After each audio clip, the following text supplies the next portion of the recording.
Welcome everyone to today's webinar. We're gonna give just a few minutes to let people join. We've got some folks filtering in.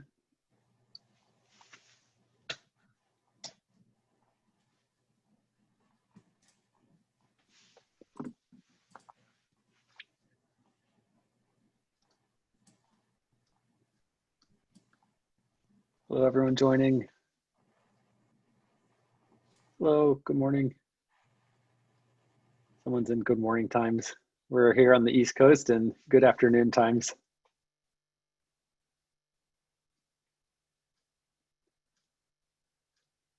So much morning. I need a cup of coffee now.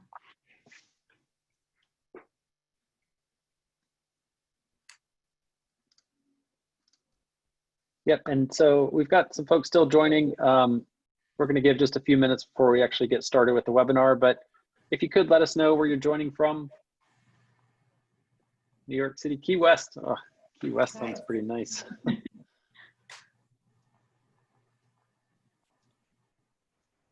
Oh, coming in fast. Okay, Colorado, Arizona, Oregon.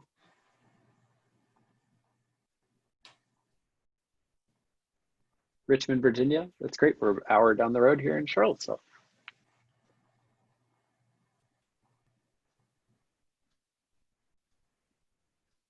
Washington State, Georgia.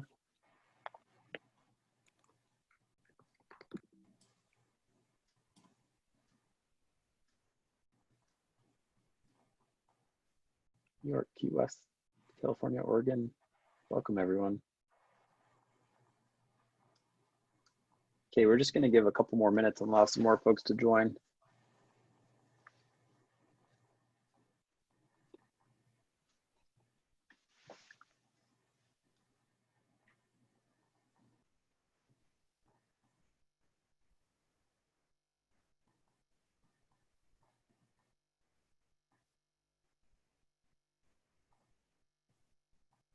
Fairbanks, Alaska. This is great. Yep, people from everywhere. It's Everywhere. really good to see everyone. Yeah, Yeah. thank you all for joining. A couple of people from Alaska. I'm New York. I'm from Rochester. So I feel like the closest I've seen to Western New York. Seaville.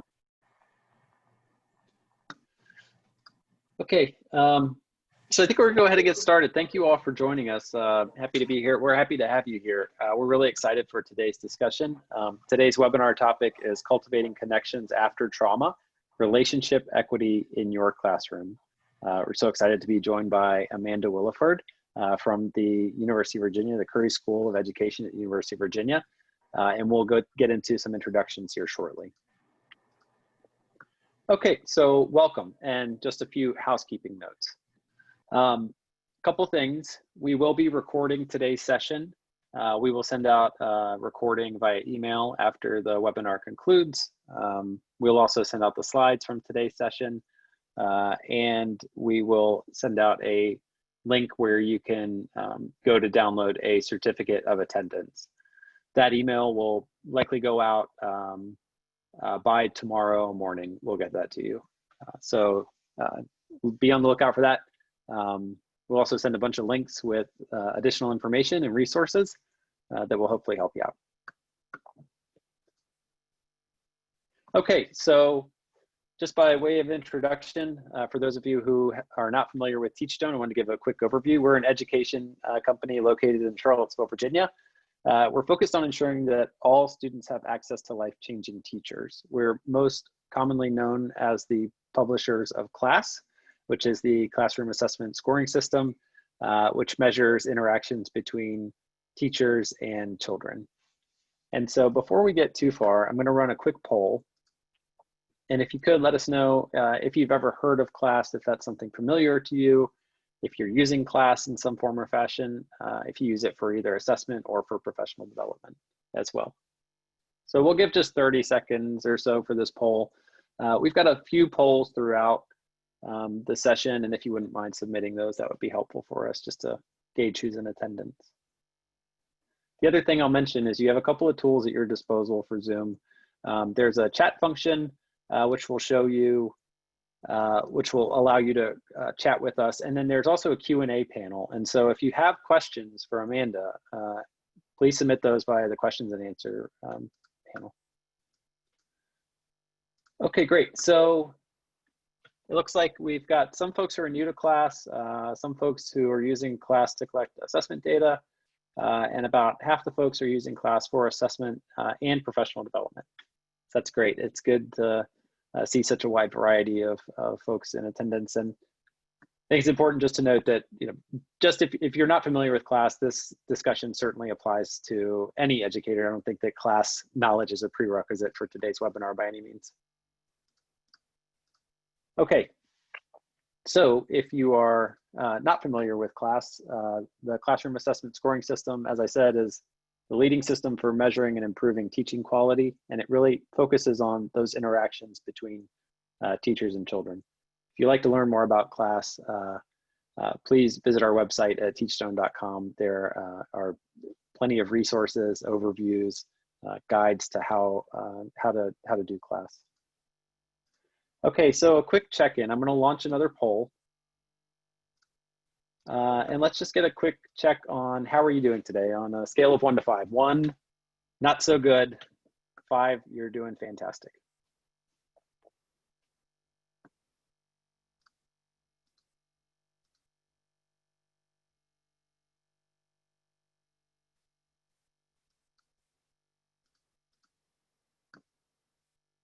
Okay, we'll give just another 10 seconds or so.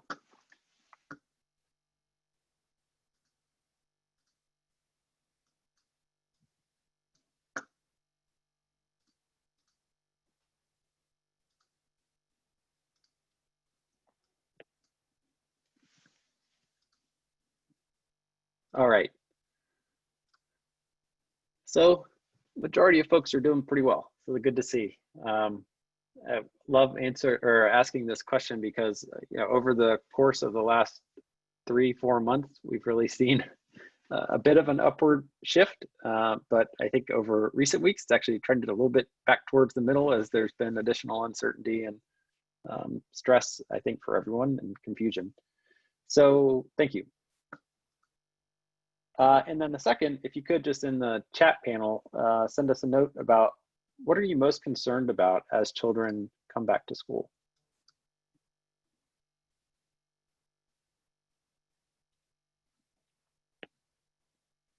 I'll read some of these out loud. So health and safety, getting sick, social distancing, teaching virtually, everyone's health. Health is obviously a big concern.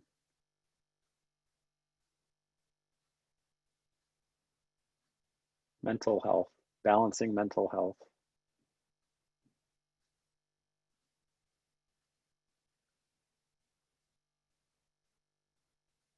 And someone mentioned that they're all virtual. I'm also curious if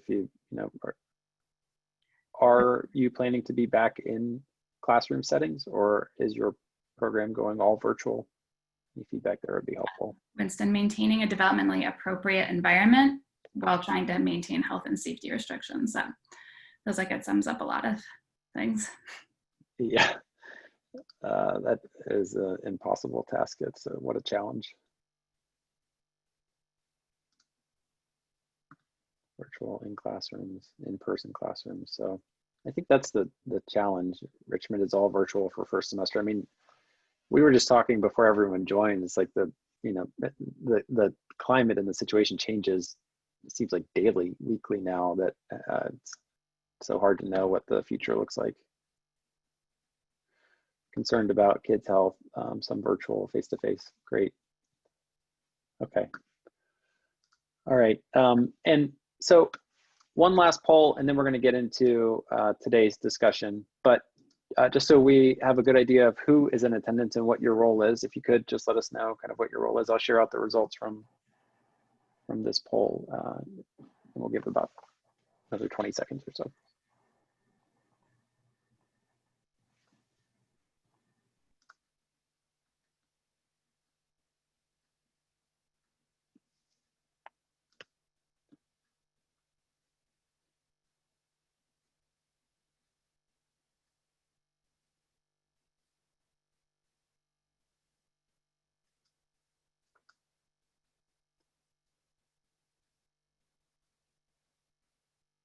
All right, I'm gonna go ahead and close out this poll. We've got about 75% have completed, and just to share out the results. So looks like about half the audience are teachers, and thank you so much for being here. And we appreciate all that you're doing, and followed by 22% coaches or mentors. We have a number of administrators, observers, and then folks doing other work. And just want to say thank you all for being here and participating. We're looking forward to today's discussion. Okay, so with that, I'm going to allow today's panelists to introduce themselves and tell you a little bit about who they are, a little bit about their background. And Amanda, if you want to start and tell folks a little bit about who you are and what you do. Yeah, happy to. So welcome everybody, and thank you for coming to today's webinar. This is great to see so many of you. I am an associate professor at the Center for Advanced Study of Teaching and Learning at the University of Virginia. My background is in clinical psychology, but I've been doing early childhood education research, applied research, and kind of practice policy partnerships with the Virginia Department of Ed, kind of most recently in my work.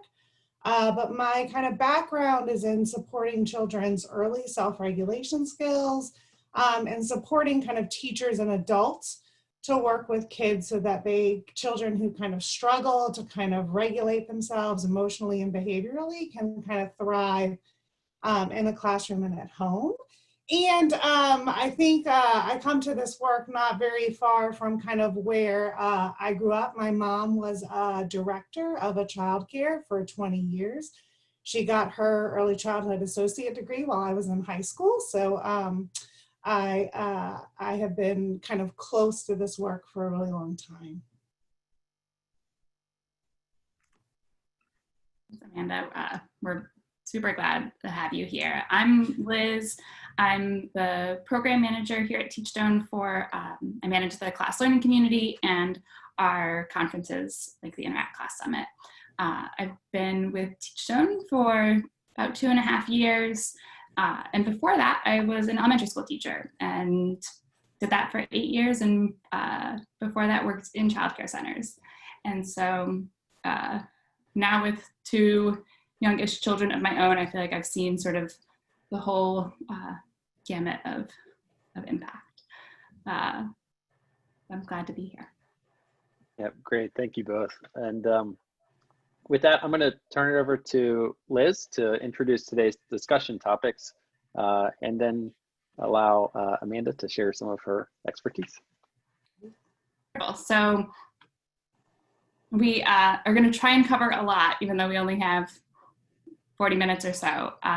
But the big things that we'll try and sort of touch on are the real, the difference between relationship equality and equity and what you in your program or in your classroom can do about it. How some strategies for building relationships with learners who you might find are naturally sort of more tricky to build those relationships with. And then Amanda's going to introduce us to the concept of banking time and how it can help build one-on-one quality interactions in your classroom. So we'll dig in, I guess. So I think, one of the things that everyone has really realized in this moment is, every family, every child, every teacher has been touched or impacted by this pandemic and by what's happening, but the impact really hasn't been equally distributed, and it obviously won't continue to be equally distributed.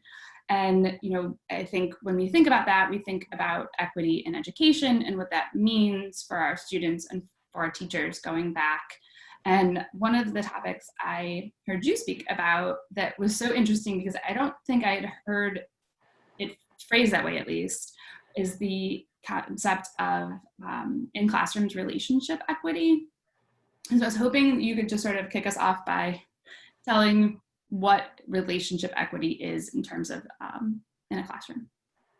Yeah, so I think we all kind of think about, and this is especially true in early childhood education, we think about the importance of relationships between teachers and kids, and within kids in a classroom as being kind of one of the most important things that we do in an early childhood classroom from infancy kind of up through third grade. And when I talk with teachers a lot, initially we say, well, I try to, support relationships equally across all the kids in my classroom. With an understanding that it's equally important for every single kid. But sometimes when I flip the table and I say, well, think about all your kids and the kids in your classroom, and think about just, for a variety of reasons, which students come to you most often and which students do you think are most strongly connected to you? Almost always teachers can very quickly say that there's disparities in those because some kids naturally kind of engage with their teachers, they elicit a relationship, and some children don't for a variety of reasons. So when you kind of really just think about, like, instead of what I as an adult or I as a teacher are doing for kids, which could be providing equal, what you think of as equal opportunities for relationships, when you flip that table and think about it the other way, which kids are taking you up on what you're providing? There's differences in those things. And I think if we're honest with ourselves, we also kind of think about whether or not we're creating relationships with people who are with children who are more like we are. Do they look more like us? Are they from our same types of backgrounds? Are we more connected with kids whose parents are more connected to us?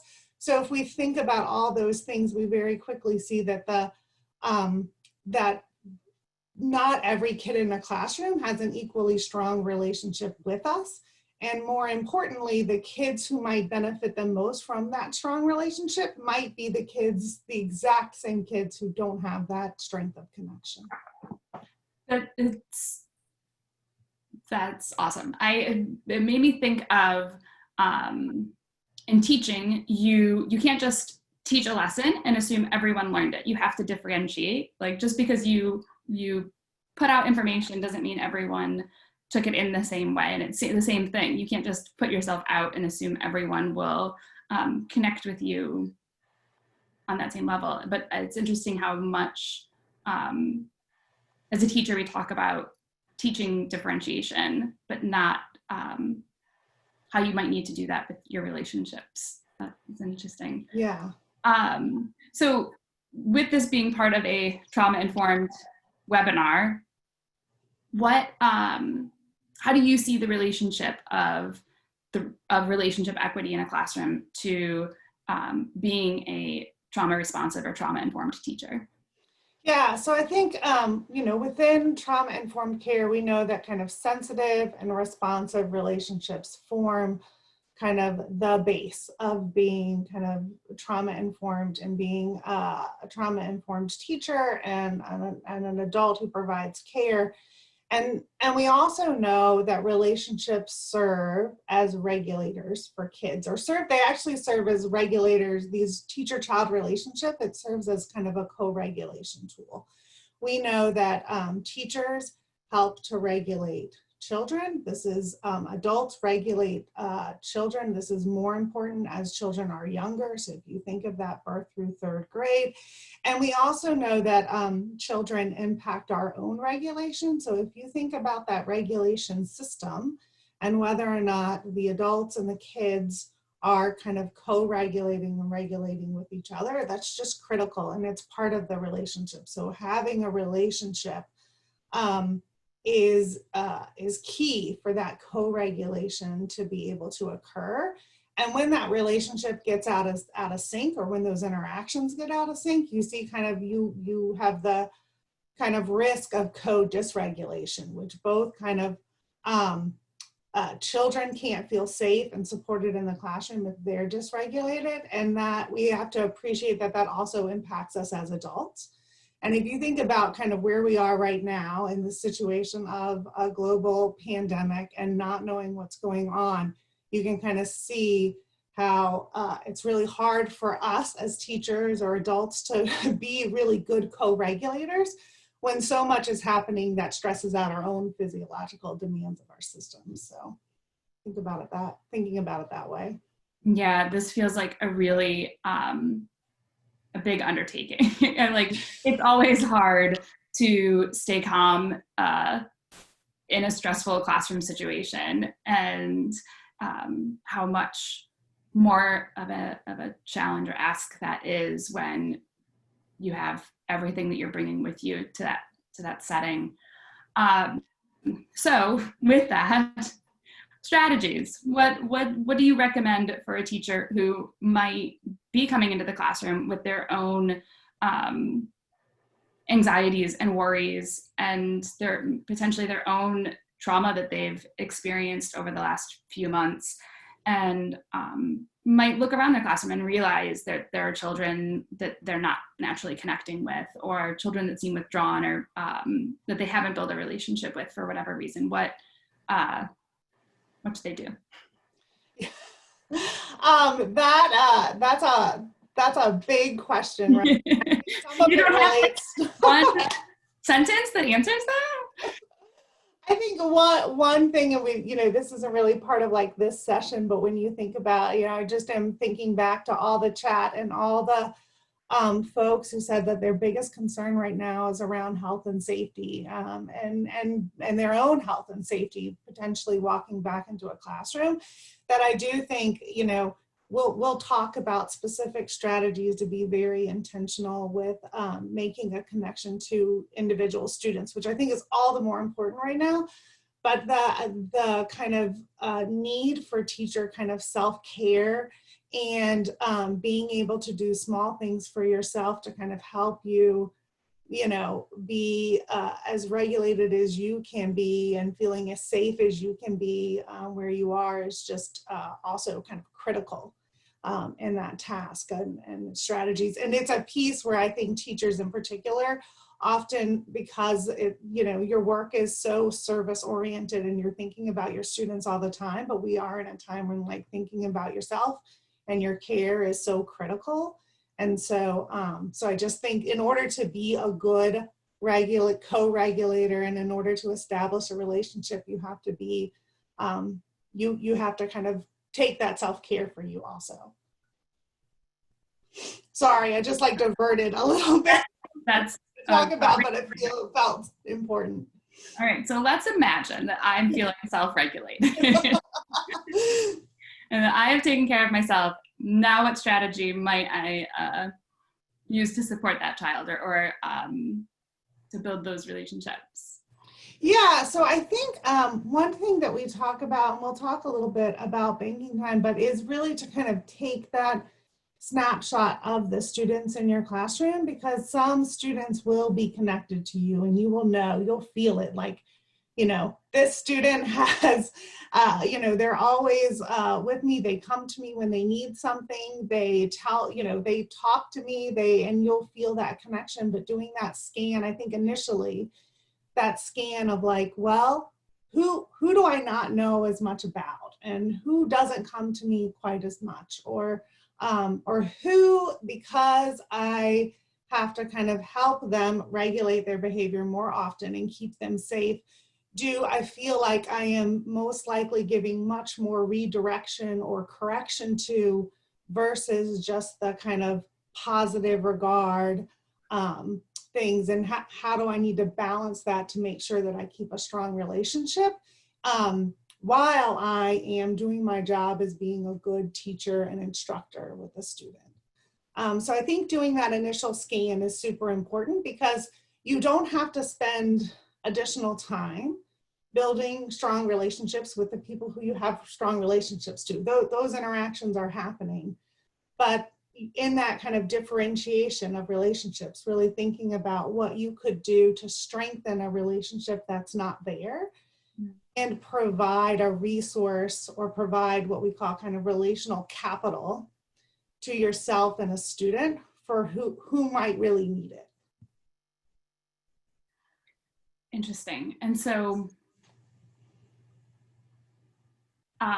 tell us about banking time. What is this? What would it look like?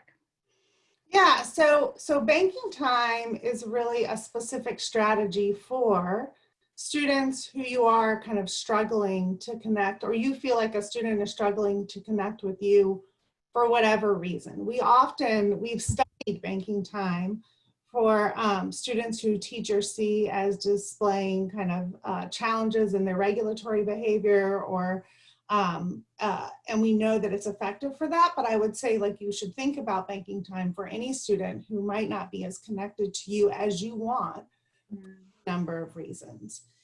And then banking time is a dyadic teacher-child kind of set of strategies that really help both the teacher and the student get to know each other better and see each other as kind of resources.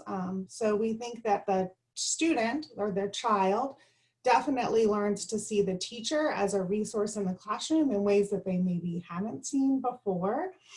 And we also think that the teachers see children in a new way, because in banking time, these are very short, 10 minutes, a few times a week sessions, play-based sessions, but you turn the table very intentionally so that the sessions are child-driven, so that the child presents information to you, the child plays with you, and as a teacher, you really start to observe and kind of learn about the child in a way that is very child-directed. So it's a different kind of interaction, even though we think of kind of like what play really could look like. Most of the time, when we play with kids, it's usually adult-directed, whether it's a parent or a teacher. The adult is often still in control, and the techniques of banking time really flip that around in a very intentional way. That's interesting. Can you give an example of how it would look different than just sitting and playing with a child on the rug during center time? Yeah, definitely. So I think, and I think we can all kind of think about this, like, say you are playing with either your own child or a student kind of playing with blocks. So what this could be happening, whether it's a toddler playing with a few set of big blocks, or even like a first or second grader playing with Legos. Usually a child might start building something, and the first thing a parent might do is say, like, hey, what are you building? Let's build that together. And then they might start and be like, hey, what if we make a really high tower? And then the child probably is like, yeah, that's a great idea. And you start building a high tower. Then you might start counting the blocks in that tower. You might say, hey, let's count the blocks together. I see 1, 2, 3, 4 blocks in that tower. This is a really engaging interaction. It's not a banking time session at all. But it doesn't mean it's not fun and not a good experience for a kid and a student.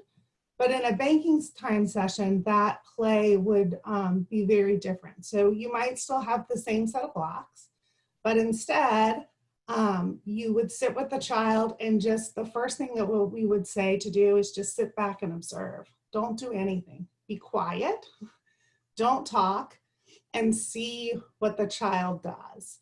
And during that time, you don't kind of tune out, but you really watch carefully what the student's doing. And you actually let them elicit information from you. So you might pay attention as to whether or not the child makes eye contact with you. Do they smile at you? Do they ask for your help? But you would kind of keep a mental note of kind of what's happening through that watching and observing. And then you would do what we call kind of narrating what the child's doing. So if they start to build a tower, you could say, hey, you're stacking blocks one on top of the other, and you're building a tower.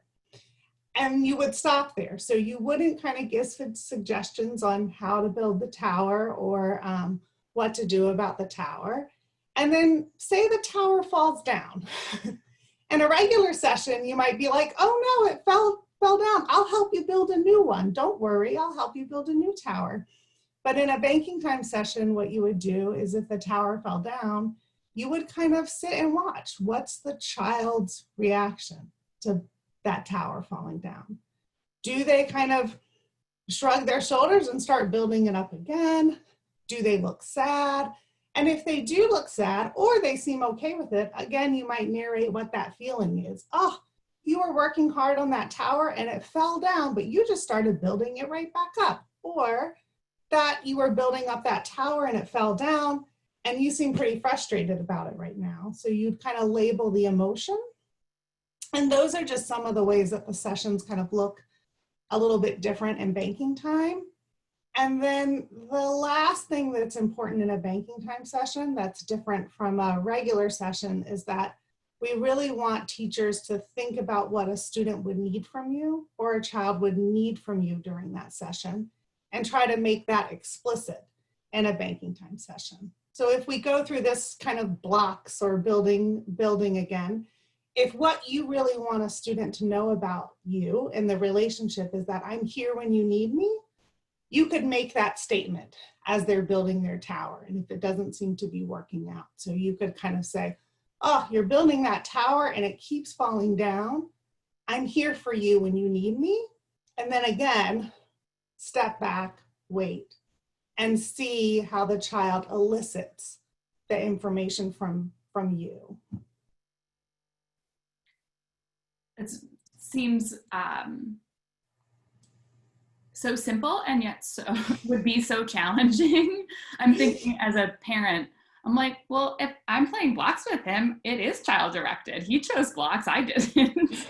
No, I think that's exactly right. And it is so easy. One of the things we talk about in a banking time session is that you should ask few or no questions in a session. And it doesn't matter if they're closed-ended questions or open-ended questions. And we're certainly not saying that asking questions isn't like a useful teaching tool, but in a banking time session, what asking questions does is it immediately takes the control back to the adult. So the adult then has control of the session. And in a banking time session, we want the kid to hold the cards. You want them to be controlling the session. And so we really work to kind of limit questions in a session. And in our data where we've collected videos from hundreds and hundreds of teachers doing these sessions, we see great variability in that. So we've had sessions where like there are no questions asked, and then we've had a 10-minute session where a teacher asks 100 questions.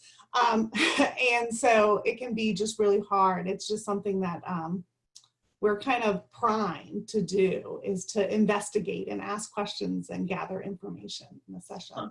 And certainly teachers that are used to the class tool and used to high quality teacher interactions when you're teaching, if you are trying to get something like, across in that block session, then there's so many opportunities to talk about numbers and colors and planning and producing and brainstorming that it's like you have to bite your tongue. And I think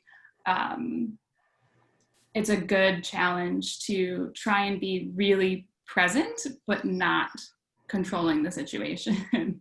Probably just in life, that's a good challenge. It's easy to, to then if you're not sort of actively engaged in a conversation, to then be distracted by other things or see it as a less intentional time. But you're saying like the intention really is to just be there and reflect there, to work on your relationship, not on teaching. Yeah, and it really, what that short amount of time does, where that interaction, and it feels very different, is supposed to show to a child is that you do accept them unconditionally, right? You accept however they decide to interact with you within those 10 minutes, what they decide to tell you, how they decide to engage you, and what feelings they decide to kind of show you in that session. And all of that is by you continuing whatever the child presents to you, by accepting that, narrating it back, reflecting it back, you really do show this kind of unconditional acceptance that a child may not see from you in the classroom. Right.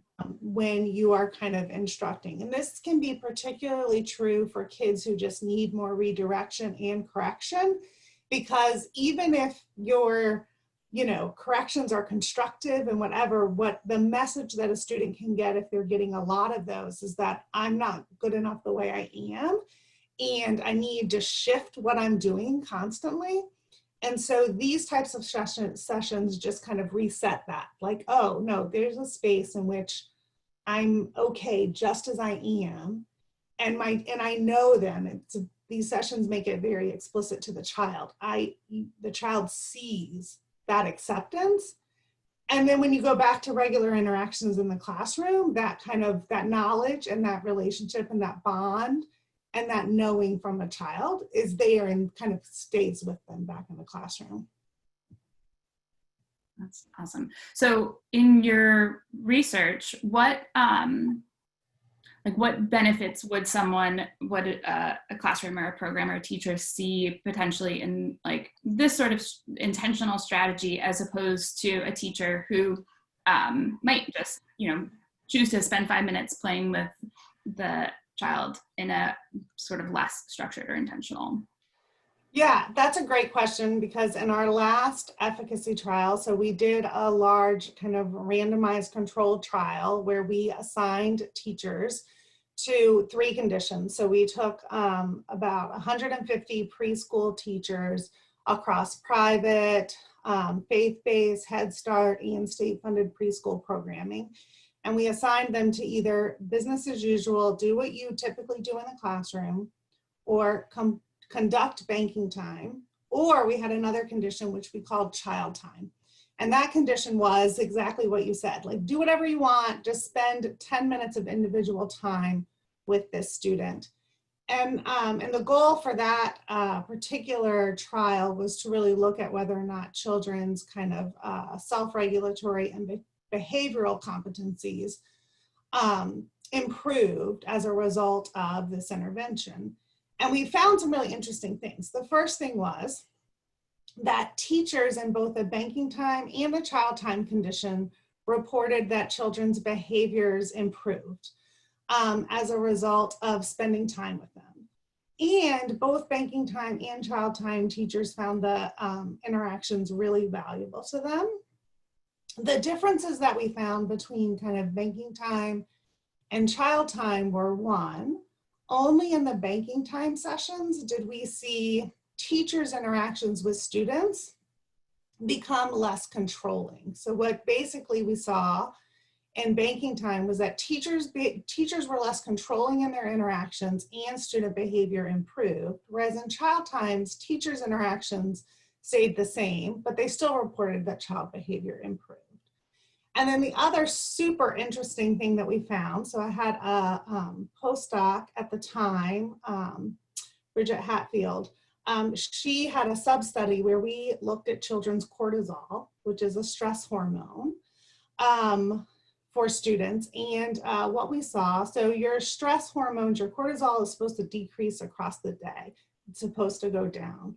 What we know is in childcare settings and in preschool, sometimes kids' cortisol levels stay or they increase across the day.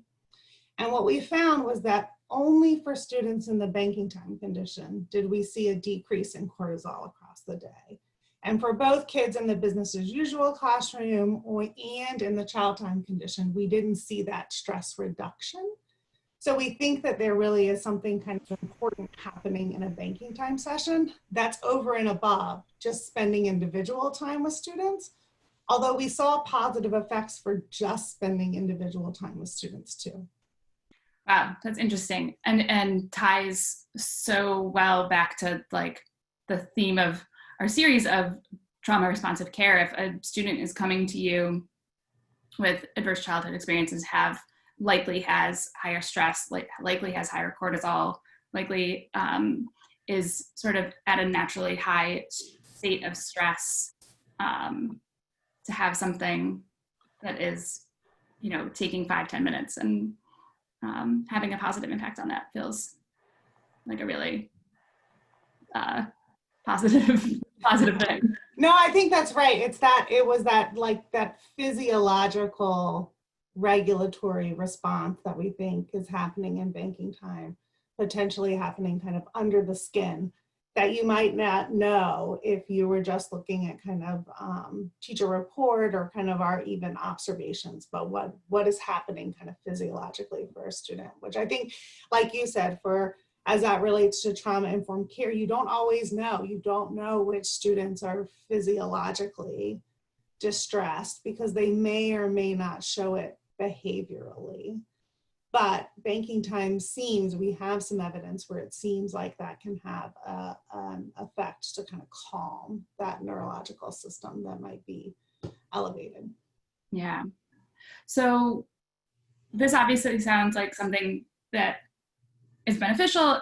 You know, if I'm a teacher, I have 20 kids in my class, I'm sure it's something that every child could benefit from, but that would be impossible. And you know, how do you sort of decide which children might benefit most from this? And, you know, I heard one of the things you mentioned is behavior, but, you know, I think you could easily have sort of these blind spots where you're like, you know, I, at least as a teacher, had students that were certainly not a behavior problem. They just seemed like the, you know, quiet Johnny who sat and did his work and just sort of like to keep to himself. And, you know, now reflecting back on that, I'm like, oh, I did not do enough to try and connect with that student. You know, when you have a big class, it's sort of easy to let kids just kind of fly under the radar. How would you suggest kind of making those decisions about who this would benefit? Yeah, that's a great question. And I do think it's important to stress that because this is a commitment. This is like finding time and space to spend 10 minutes a few times a week with a student. So there are several important considerations. One is that this is not we didn't do that intervention in terms of kind of a full year. What we said was like, we want you to spend this time with a student 2 to 3 times a week for 7 weeks. So that, again, you're kind of building and creating a relationship that doesn't exist. So the other thing is that, like, you know, not every student needs banking time, because some students are banking that time with you automatically, right? They are connecting with you. They see you as a resource, and you don't need to do banking time with those students. You want to do banking time and figure out how to connect with the students who aren't. And then you're exactly right. It is sometimes easier to figure out who you're not connected with because you're struggling with them. Like, oh, I totally see it. By the end of the day, I'm exhausted. And when I think back around what happened to my day, I know the interactions that I have with some students are straining to me and probably straining to the students. But I think being intentional about, all right, let me run through my classroom roster and who is connected to me is just one simple way to kind of get at that information. And you can be very intentional, be like, okay, who do I feel like there's some negativity in the interaction? And then where am I just kind of losing, there's just some withdrawal, or I just don't feel like I know them as well. And I would say either of those things are useful to kind of understanding the relationship. And usually what happens is there are 2 or 3 kids within a classroom where teachers are like, these are the kids that I think would really benefit.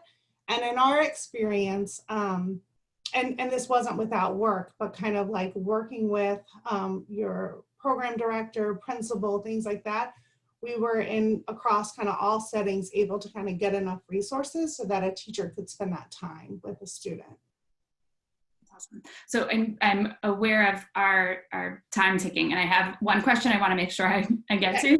So I am, as I'm sure many are thinking about school in the fall, how school in the fall does not look like normal school, and we may really never go back to what we thought of, and hopefully we don't in some ways. But I think of the challenge that teachers are about to face of trying to build relationships with any student in the fall is just going to be a bigger undertaking, because they might be online, they might be having to wear a mask, they might have to keep a physical distance from their students, they might only see them 2 days a week, you know, all of the different sort of versions of what schools are considering for the health and safety of their students really make building a relationship with students more challenging. And so I'm wondering, I know this is another like huge question. We got 90 seconds. No, but you know, do you have thoughts of with some of the new challenges, what teachers just in general can do to try and have relationship equity in a classroom? Yeah, I mean, I'll just state what everybody knows, right? Teachers, especially teachers who are teaching young children, are set with an impossible task. And given that, I think one of the things, whether you are going to be in person in some type of socially distanced environment where you're wearing masks, or you're in a virtual environment, I think the being able to connect in some way individually with children in short periods of time is going to be critical. And the other hat that I wear, not as a researcher, but I do a clinical practicum for early childhood, and we do assessments of children, very young children. We very quickly had to move to kind of telehealth. And we still did assessments. And one of the things that we were able to do and just kind of personal experience was we were able to have some really nice quality interactions between our therapist and a student in a play that allowed us to observe that play. So I think in a virtual environment, there are ways to kind of be able for the teacher to kind of see a student play and interact with them. And so I think you can have that banking time session. It's not as good as if you were in person, but you can still do it. And I think that you'll get more bang from the buck out of that interaction than you will with like 18 4-year-olds on a Zoom call, which I've seen, or also kind of 18 third graders, which is what I'm more used to this past spring. And then I think in the social distance world where you are having these interactions, you can kind of still think about these interactions in a safe amount apart, but like you won't, the ability to kind of see emotions and see reactions is not quite as good.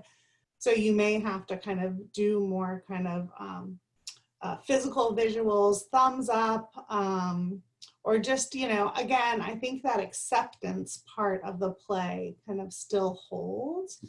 And this is really hard because teachers are being asked to do kind of like so many other things, but at the foundation, establishing that personal connection with the student. And for some students, it may just be a quick individual kind of meeting, and then that student then feels connected to you. But for some students, you may have to work more at it. And for some students, you may have to figure out other ways, like whether it's a text message through the mom, through a parent's phone, or what are the other ways that you can establish any type of kind of individual connection with a kid in the coming year?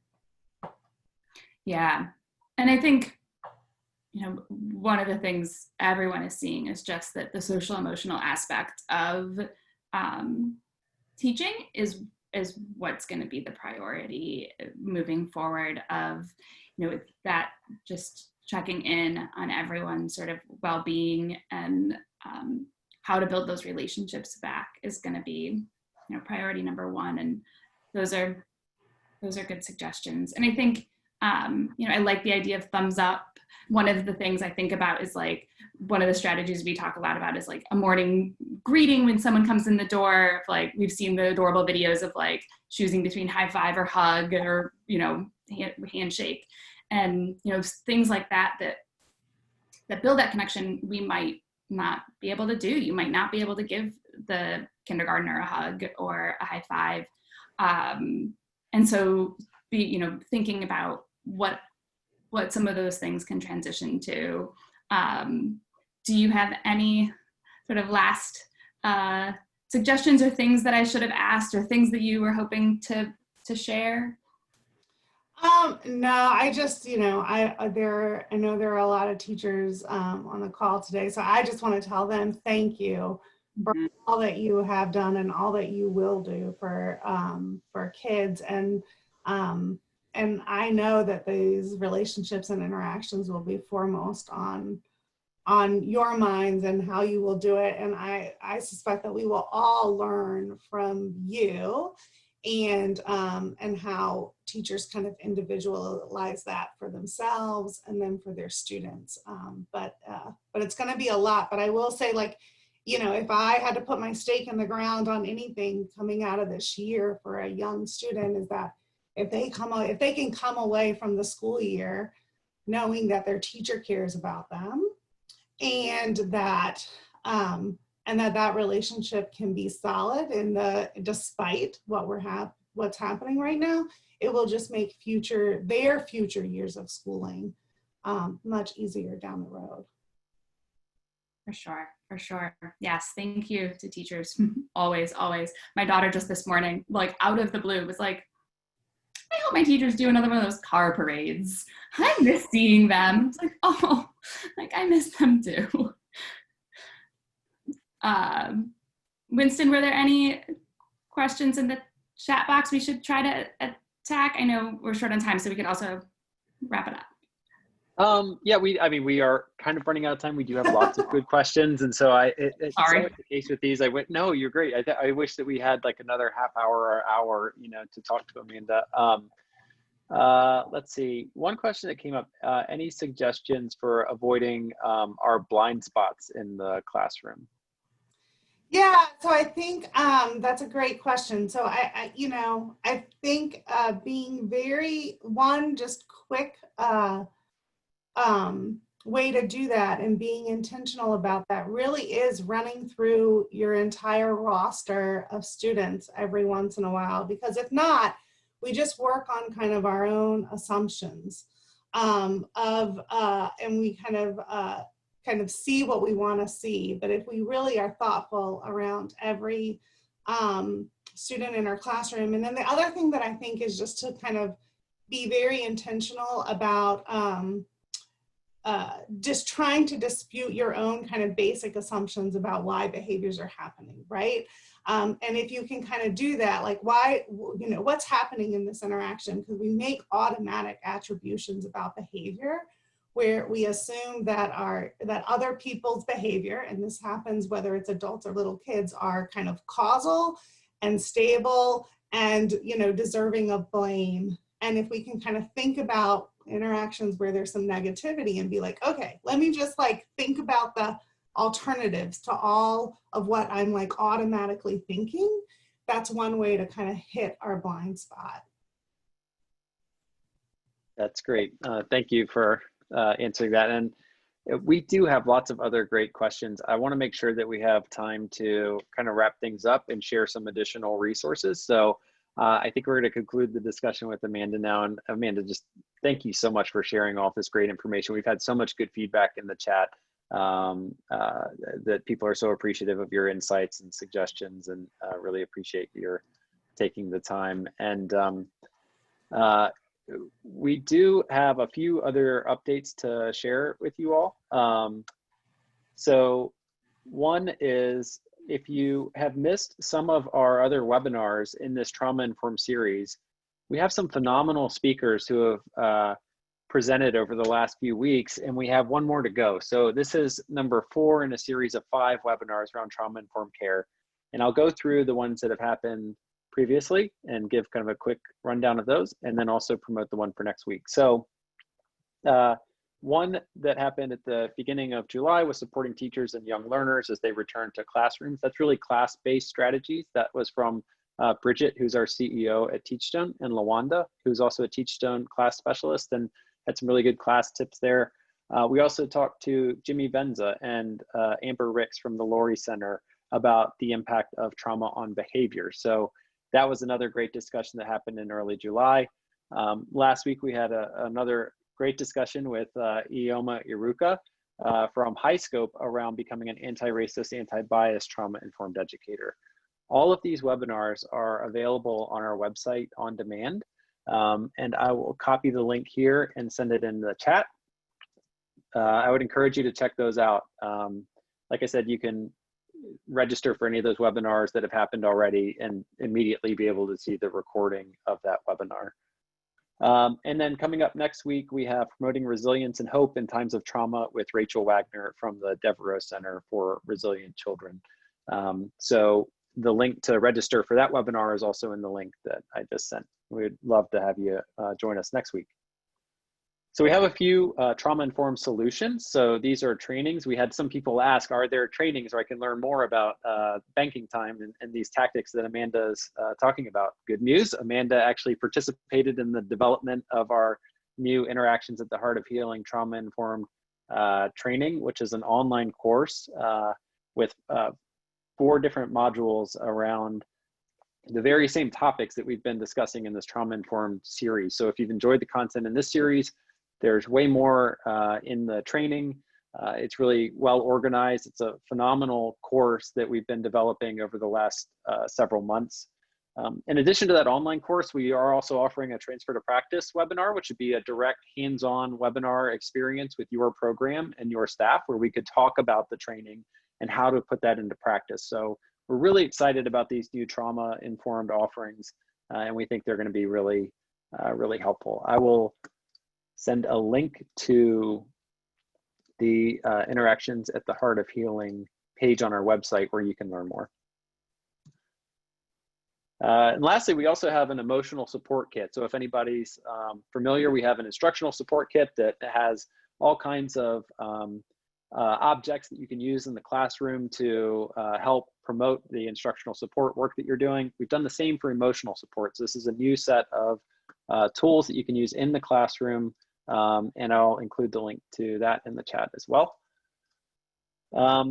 Lastly, we have the Foundations course, which if you're new to class, which many said that they are new to class, this is a great course for teachers that goes through the basics and the foundations, the fundamentals of class.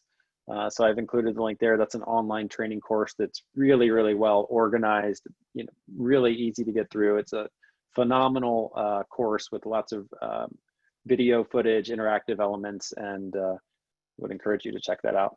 And then I'm going to turn it over to Liz, who, apart from being a phenomenal co-host of webinars, is also doing some work around our virtual conferences and also our community. So I'll let her talk a little bit about those 2 things. Way more experience with summits now than co-hosting webinars, but yes, the Interact Now Teacher Summit, if you are interested in a teacher, I highly recommend it. It's in less than 2 weeks, but it's not too late to register. Registration is open until July 31st. And we're really excited about this. It's the first conference we're doing directly for teachers. It's 2 days from 12 to 4:30 Eastern. And we have a really solid lineup of presenters, sessions on trauma responsive classrooms and sessions on engaging with families during this time and addressing challenging behavior and sort of all age levels, birth through 3rd grade. We even have 4 sessions that are offered in Spanish, and just a really awesome lineup of presenters. And so take a look at the website and you can see the schedule and see some of the sessions, but it'll be a fun time.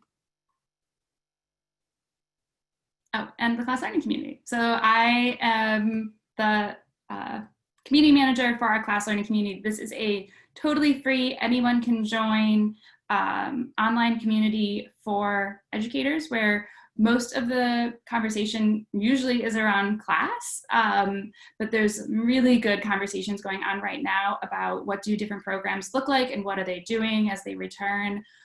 It seems like it's been really helpful for a lot of teachers really through leaders to see what's working in programs that have already gone back, what's not working, and people are really leaning on each other and learning from each other. We also add resources. I always add recordings of webinars and things like this And it's a great place to learn about upcoming events as well.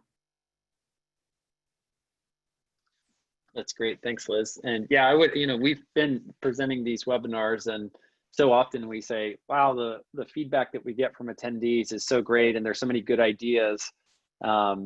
If only there was a place for educators to share those ideas amongst themselves.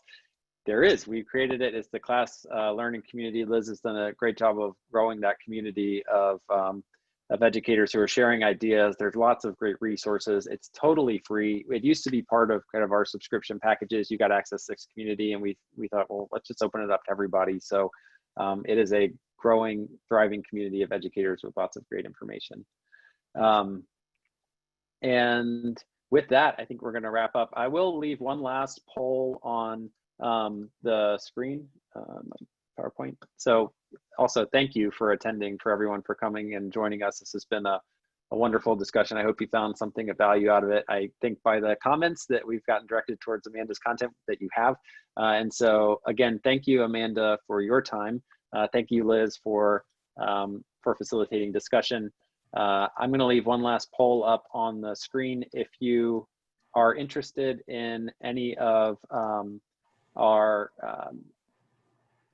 solutions that we just presented, either the trauma-informed course, the foundations course, attending the teacher summit, if you'd like to hear from someone at Teachstone about those solutions, we'd love to put you in touch with a specialist from Teachstone who can tell you a little bit more about those. And so we'll just leave that on the screen for the next few minutes, and then we'll close out the webinar session. But thank you again for joining us. And I'd highly encourage you to go check out the other webinars and join us next week. We're doing this all the time now, so we're having some great discussions. Thank you, Amanda. Yeah, thank you. Thanks, everybody. Bye. All right, I'm going to close this out. Bye-bye, everyone. Take care. Stay safe. Thank you for all you do.